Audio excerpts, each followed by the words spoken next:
আসসালামু আলাইকুম প্রিয় শিক্ষার্থীরা, তোমরা সবাই কেমন আছো?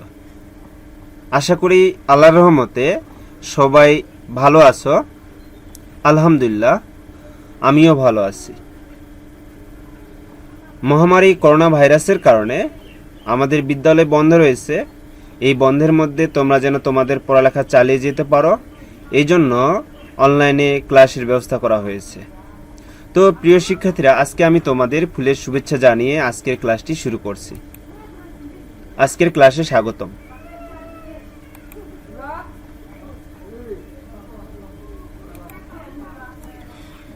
আমি মোহাম্মদ তাহিরুল ইসলাম, সহকারী শিক্ষক গণিত, Pallabi Majedul Islam model high school, Pallabi Mirpur, Dhaka. আজকে আমি তোমাদের তথ্য উপাত্তের উপর দ্বিতীয় ক্লাস নিচ্ছি। আজকের ক্লাসটি আমার হলো এটা দ্বিতীয় ক্লাস তথ্য উপাত্তের উপর। আজকে তোমরা এই ক্লাস শেষে যা জানতে পারবে,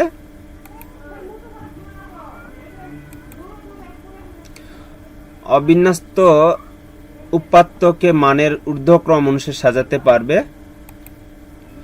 গণসংখ্যা সারণী তৈরি করতে পারবে, আয়তলেখ আঁকতে পারবে, আয়তলেখ থেকে প্রচুরক নির্ণয় করতে পারবে।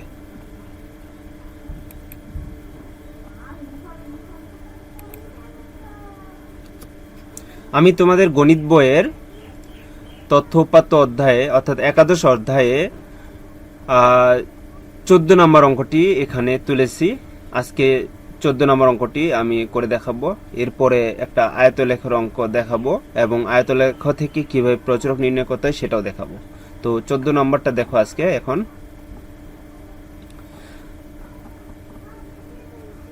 14 নম্বর, তোমাদের বিদ্যালয়ের অষ্টম শ্রেণীর 30 জন ছাত্রের ওজন কেজিতে নিচে দেওয়া হলো।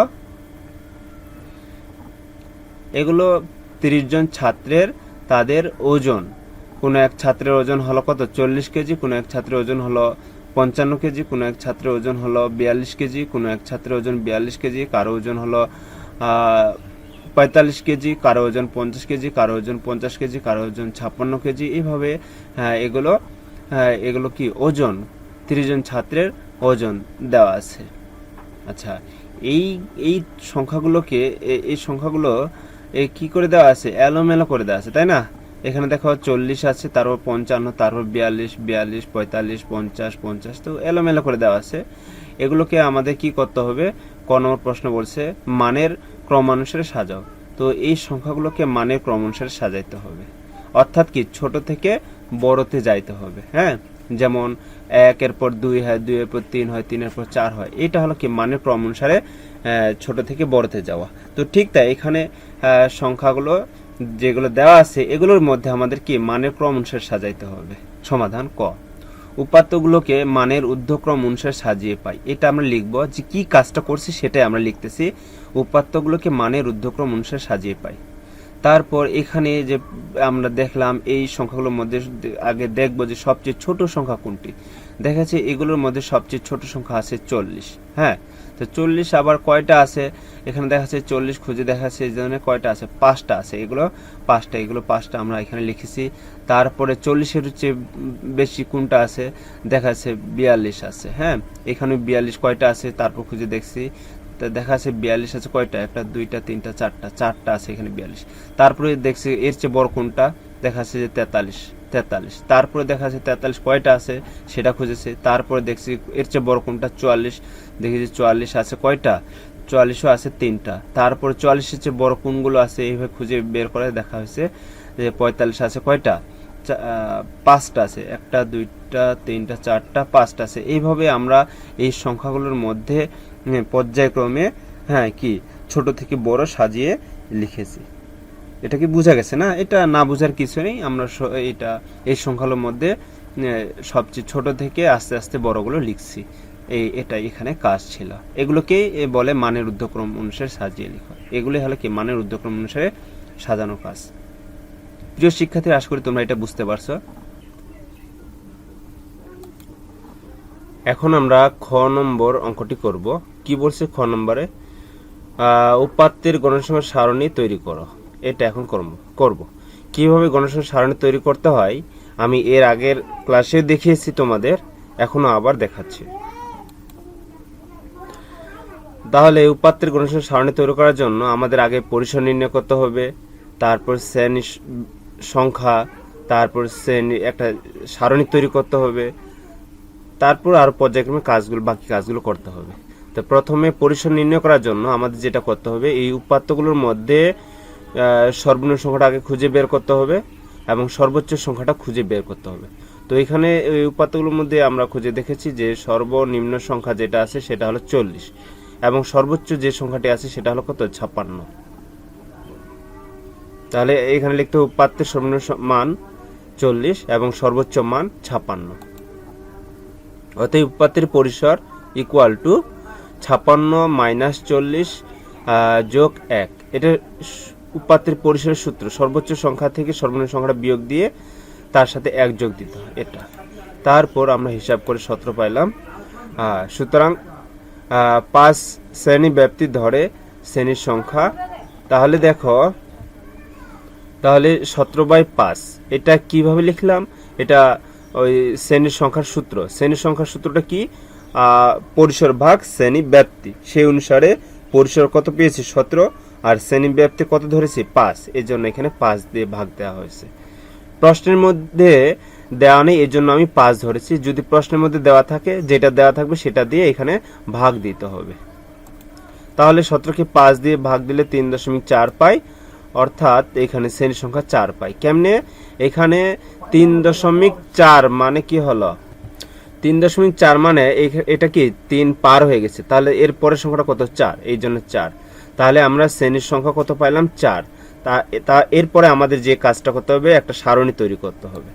তাহলে সারণীতে 3টা কলাম থাকবে, এটা একটা কলাম, এটা একটা কলাম, এটা একটা কলাম, 3টা কলাম।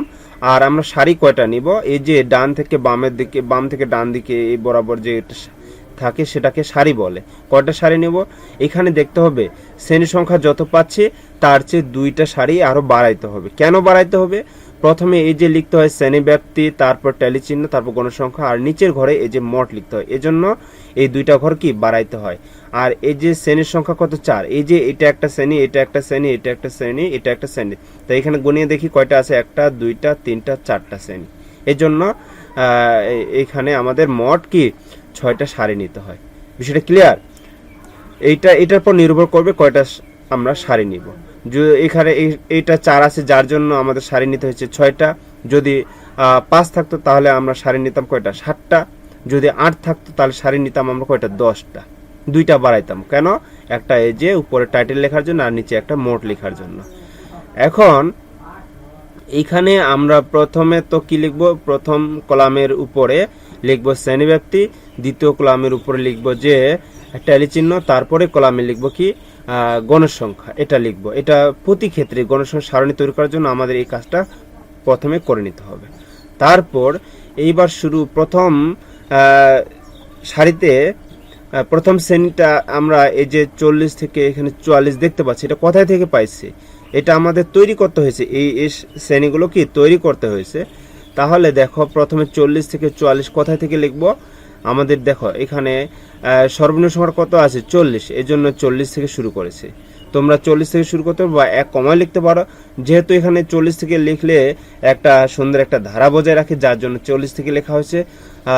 এমনও হতে পারে যে এখানে 1 কমাই তো লাগতে পারে, মানে যদি তোমাদের এই সর্বনিম্ন সংখ্যাটা যদি 42 থাকতো, হ্যাঁ, এখানে যদি সর্বনিম্ন সংখ্যা 42 থাকতো, তাহলে আমি এখানে 41 দিয়ে হয়তো শুরু করতাম, 41 থেকে তাহলে 45 লিখতাম, এমনটা।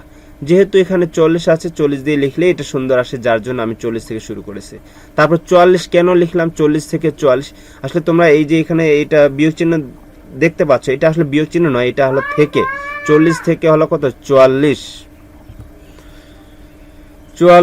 আচ্ছা, এইখানে সর্বনিম্ন সংখ্যা তাহলে 40 থেকে উপরে 5 গুণ গোনাও, তাহলে কত পাচ্ছ, যেমন 40, 41, 42, 43, 44, কত হলো, তাহলে 44 পর্যন্ত যদি গোনায় তাহলে আমাদের শ্রেণীব্যাপ্তি 5 হয়। বিষয়টা ক্লিয়ার? আমি আবার বলতেছি, এখানে যেটা আছে সর্বনিম্ন সেটা থেকে গণাইতে শুরু করতে হবে 5, যেহেতু শ্রেণীব্যাপ্তি 5 আছে। তাহলে 40, 41, 42, 43, 44, এই জন্য এখানে 44 আছে। বিষয় ক্লিয়ার? তারপরে আমাদের এখানে যেহেতু 44, তারপরে সংখ্যাটা কত পাবো? 45। এখান থেকে তাহলে 45 থেকে শুরু হবে। তা 45 থেকে একইভাবে তুমি আরো 5 ঘর উপরে গোনাও, তাহলে 49 পাবা। তারপর যেহেতু এখানে 49 পরে এরপরে এখানে আমাদের লিখতে হবে 50, 50 থেকে 54, একইভাবে 55 থেকে 59। এরপরে ট্যালি চিহ্ন, এই ট্যালি চিহ্ন এখানে যে 15টা ট্যালি চিহ্ন আছে, এই 15টা কেমনে আসলো? তাহলে দেখো এটা কেমনে আসছে, আমাদের দেখতে হবে 40 থেকে 44-এর মধ্যে গণসংখ্যা কয়টা আছে। হ্যাঁ, তো তোমরা খাতায় যেভাবে করবা যে 40 থেকে 44-এর মধ্যে গণসংখ্যা কয়টা আছে, সেটা 40 থেকে 44-এর মধ্যে আমরা এখানে খুঁজে দেখব যে কয়টা সংখ্যা আছে। তাহলে 40 সংখ্যাটা কোথায় আছে? এর মধ্যে আছে 40 থেকে 44, তার এই জন্য এখানে একটা ট্যালি চিহ্ন দিতে হয়। তারপর তোমরা এইবার দেখবা যে 55 কোথায় রয়েছে? এইখানে রয়েছে, এখানে 55 থেকে 59, তার মানে এখানে রয়েছে, এখানে একটা ট্যালি চিহ্ন দিবা। একইভাবে এখানে 42 রয়েছে, 42 কোথায় রয়েছে বলো তো? 42 এর মধ্যে রয়েছে, তাই না? তার এর জন্য একটা ট্যালি চিহ্ন দিবা। এইভাবে প্রত্যেকটা, এখানে 42, তাহলে 42 এর মধ্যে রয়েছে, এখানে একটা ট্যালি চিহ্ন দেবা। তারপর কত আছে? 45 কোথায় রয়েছে? 45 মানে কি এইখানে এই শ্রেণীতে রয়েছে, তাই না? এখানে 45 থেকে 49 পর্যন্ত সংখ্যাগুলো রয়েছে, তার মানে এই 45-এর জন্য এখানে একটা ট্যালি চিহ্ন দেবা। তারপর কত আছে? 50 তাহলে কোথায় রয়েছে? 50 এই শ্রেণীতে রয়েছে, তাহলে এর জন্য একটা ট্যালি চিহ্ন। এইভাবে প্রত্যেকটা সংখ্যা, হ্যাঁ, কোন শ্রেণীতে রয়েছে এখানে একটা করে ট্যালি চিহ্ন দিতে হবে। একটা সংখ্যার জন্য একটা করে ট্যালি চিহ্ন দিতে হবে। আর যখন 4টা হয়ে যায়, 4টা ট্যালি চিহ্ন দেওয়ার পর আরেকটা দেওয়ার প্রয়োজন হলে একটা আর এইভাবে দিতে হবে। এটা, হ্যাঁ, তাহলে এটা হলো কি 5টা একটা কি ট্যালি চিহ্ন, 5টার ট্যালি চিহ্নের প্রতীক। আশা করি তোমরা এটা বুঝতে পারছো। তাহলে এই ট্যালি চিহ্নগুলো আমরা এই সংখ্যার বিপরীতে, একটা সংখ্যার বিপরীতে একটা ট্যালি চিহ্ন দিয়েছি। তাহলে এই দেখা যাচ্ছে যে 40 থেকে 45-এর মধ্যে সংখ্যা রয়েছে কয়টা? 15টা, এই জন্য এখানে 15টা ট্যালি চিহ্ন দেওয়া হয়েছে। তারপর 45 থেকে 49 এর মধ্যে এখানে সংখ্যাগুলো রয়েছে কয়টা? 60টা, এই জন্য এখানে 60টা ট্যালি চিহ্ন দেওয়া হয়েছে। একইভাবে এইগুলো কাজ করা হয়েছে। তারপর দেখো এখানে কয়টা ট্যালি চিহ্ন রয়েছে বলো তো? 15টা। এই 15টা ট্যালি চিহ্নের জন্য এখানে 15 লেখা হয়েছে, এখানে রয়েছে 60টা, এই জন্য এখানে 7 লেখা হয়েছে, এখানে রয়েছে 6টা, এই জন্য এখানে 6 লেখা হয়েছে, এখানে আছে 2টা, এই জন্য এখানে 2 লেখা হয়েছে। আবার এইগুলো যোগ করেছি, এই যে 15, 7, 6, 2, এগুলো যোগ করে আমরা 30 পেয়েছি, এই জন্য এখানে 30 লিখেছি। এটাই ছিল আমাদের কি সারণী তৈরির কাজ। আশা করি তোমরা এটা বুঝতে পারছো। এরপরের স্লাইডে যাই আমরা। গণসংখ্যার সারণী হতে আয়তলেখ আঁকো এবং প্রচুরক আসন্ন মান নির্ণয় করো। তাহলে এইটা হলো কি সারণী। এই সারণী থেকে আমাদের কি করতে হবে? আয়তলেখ আঁকতে হবে এবং প্রচুরক আসন্ন মান নির্ণয় করতে হবে। ঠিক আছে? তাহলে দেখো এটা কিভাবে অ্যান্সার করব। তাহলে লিখবো প্রথমে আয়তলেখ অঙ্কনের প্রয়োজনীয় সারণী। তাহলে আয়তলেখ অঙ্কনের জন্য আমাদের এই ধরনের 3 কলাম বিশিষ্ট একটা কি সারণী তৈরি করতে হবে। আর কয়টা সারি থাকবে সেটা নির্ভর করবে এখানে কয়টা শ্রেণী আছে। এখানে দেখো যে একটা, 2টা, 3টা, 4টা, 5টা, 6টা, 7টা, 8টা, 9টা শ্রেণী আছে। এই জন্য এই যে এদিকে 9টা শ্রেণী, আমরা এইদিকে নিচে 9টা কি সারি তৈরি করেছি, লিখেছি। হ্যাঁ, আর এই যে শ্রেণী ব্যাপ্তি আর গণসংখ্যার জন্য উপরে লেখার জন্য এই যে উপরে একটা ঘর দিচ্ছে, অর্থাৎ এখানে 9টা শ্রেণী আর এখানে এই যে এইটা একটা 10টা।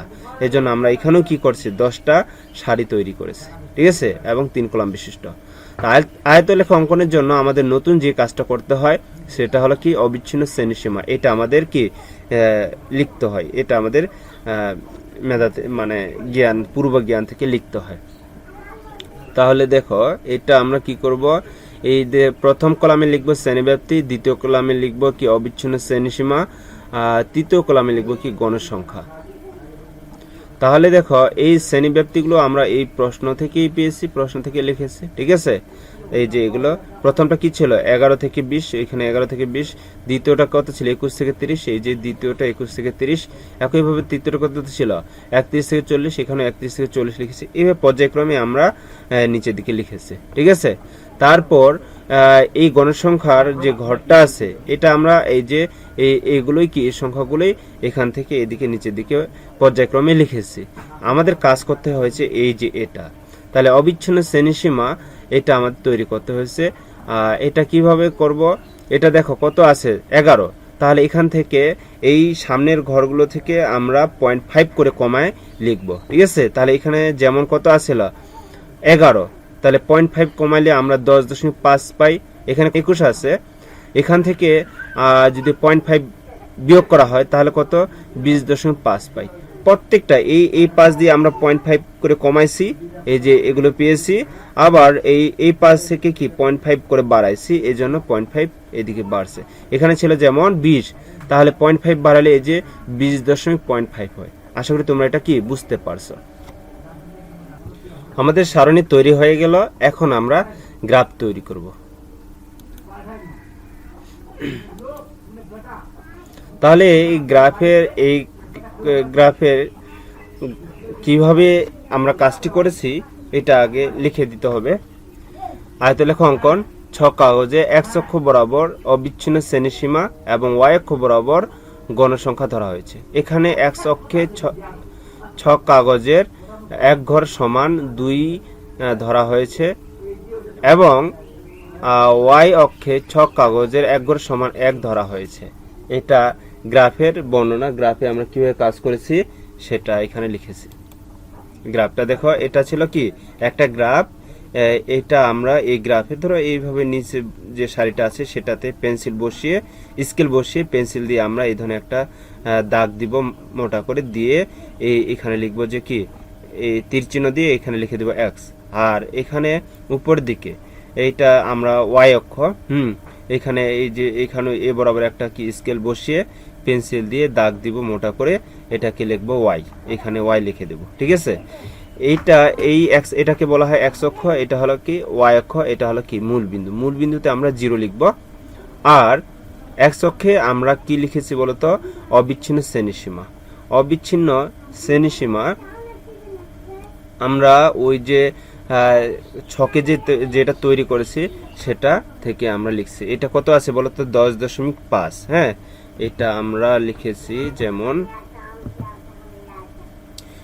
এটা আমরা কি 10.5, তারপর লিখেছি 20.5, তারপর 20, এই যে 30.5, তারপর 40.5, 50.5, 60.5, 70.5, এইভাবে এই মানগুলো এই যে এখান থেকে ধরো শুরু করে এইখানে এই মানগুলো কি আমরা গ্রাফে উল্লেখ করেছি।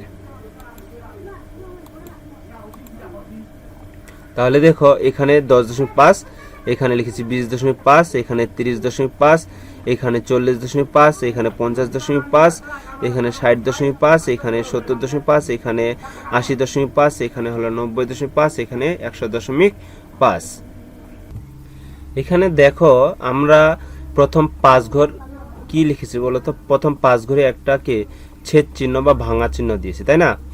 আর এখানে প্রথমে কি লিখছি 10.5, 10.5 আমাদের ওই যে অবিচ্ছিন্ন শ্রেণী ব্যাপ্তির শ্রেণীসীমার প্রথমে যেটা ছিল সেটা লিখেছি। তারপর পর্যায়ক্রমে যে 20.5 আমি তোমাদের কিছুদিন আগে দেখিয়ে দিলাম ওইটা, হ্যাঁ এখানে লিখেছি। তো এখানে দেখো 10, এইখানে 10.5, এখানে কত 20.5, তাহলে এদের ব্যবধান কত 10 আছে। 10-এর জন্য আমরা এখানে কয় ঘর ব্যবহার করেছি 5 ঘর, তাই না। তাহলে 10-এর জন্য যে 5 ঘর হয়, অর্থাৎ কি 5 ঘরের জন্য হয়েছে ব্যবধান 10, তাহলে এক ঘরের জন্য ব্যবধান কত 2, এই জন্য এখানে লেখা হয়েছে যে এক অক্ষে 6 কাগজের এক ঘর সমান 2। এই জন্য এই এক ঘর সমান এটা আমরা ব্যবধান নিচ্ছি কত 2, অর্থাৎ 10 ব্যবধানের জন্য কত 5 ঘর নিয়েছি, ঠিক আছে। হ্যাঁ এটা প্রত্যেক ক্ষেত্রে আমরা এইভাবে লিখছি, 5 ঘর অন্তর অন্তর এই মানগুলো লিখেছি। আর y অক্ষ বরাবর এখানে গণসংখ্যার এক একক সমান 1 ঘর লিখেছি। যেমন এখানে মূলবিন্দু 0 ছিল, এখান থেকে 5 ঘর উপরে 5 লেখা হয়েছে, তারপর 10 ঘর উপরে 10 লেখা হয়েছে, 15 ঘর উপরে 15 লেখা হয়েছে, 20 ঘর উপরে 20 লেখা হয়েছে। তারপর এখানে দেখো কত 25 ঘর উপরে 25 লেখা, 30 ঘর উপরে 30 লেখা হয়েছে, 35 ঘর উপরে 35 লেখা হয়েছে। তারপর এখানে দেখো যে এখানে দেখো এই যে 10.5 থেকে 20.5 এই অবিচ্ছিন্ন শ্রেণীর সীমায় গণসংখ্যা কত আছে 10। এই জন্য আমরা গ্রাফ পেজে কি করেছি 10 ঘর উপরে একটা কি টান দিয়েছি, এই যে এখানে একটা টান দিয়েছি, হ্যাঁ এইখানে। তো আমাদের এই তারপর টান দিয়েছি, ধরে নাও এখানে এখানে 10 ঘর উপরে এমনি একটা টান দিব। তারপর দেখো এই যে 20.5 থেকে 30.5 এই শ্রেণীতে গণসংখ্যা কত আছে 20। এই জন্য আমরা দেখো এই যে অর্থাৎ এই যে 20.5 থেকে 30.5 এর গণসংখ্যা কত ছিল 20, তার জন্য এই যে 20 ঘর উপরে গেছে, ঠিক আছে। এই 20 ঘর উপরে একটা এইভাবে টান দিব, দিয়ে রাখবো। তারপর দেখো 30.5 থেকে 40.5 এই শ্রেণী ব্যাপ্তিতে গণসংখ্যা কত ছিল 35। এই জন্য আমরা এই 30.5 থেকে 40.5 এর মধ্যে কত ছিল গণসংখ্যা 35। এই জন্য 35 ঘর উপরে একটা কি এইভাবে উঠছি, এইভাবে একটা টান দিয়েছি, হ্যাঁ।